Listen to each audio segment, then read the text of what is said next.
केंद्रीय मंत्री सुकांता मजूमदार ने कहा कि डीवीसी के कानून के अनुसार पश्चिम बंगाल सरकार डीवीसी का अभिन्न अंग है, लेकिन ममता बनर्जी हमेशा किसी न किसी तरह से ऐसा माहौल बनाने की कोशिश करती हैं कि पश्चिम बंगाल भारत का हिस्सा नहीं है। बंगाल के लोग उन्हें सबक सिखाएंगे।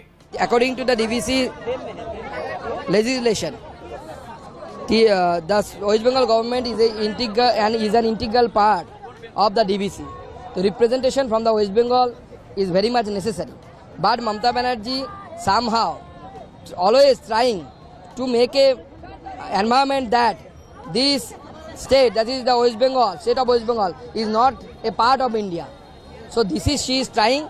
The people of Bengal will teach her a lesson. उनसे पूछें कि क्या उन्होंने इस डीवीसी चीज का मुकाबला करने के लिए कोई पहल की है। पिछली बार भी ममता बनर्जी ने यही शब्द गढ़ा था कि ये मानव निर्मित बाढ़ है। This is the mindset of Mamata Banerjee. She always put the liability on the others. Even ask her whether she has taken any initiative in last 1 year to counter this DVC thing. Last time also, Mamata Banerjee coined the same term that it is a man-made flood.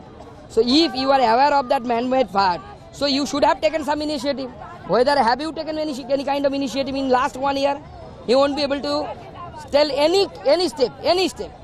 Even the others dam, those are in the statehood, under the statehood of West Bengal. Even there, the management is not good.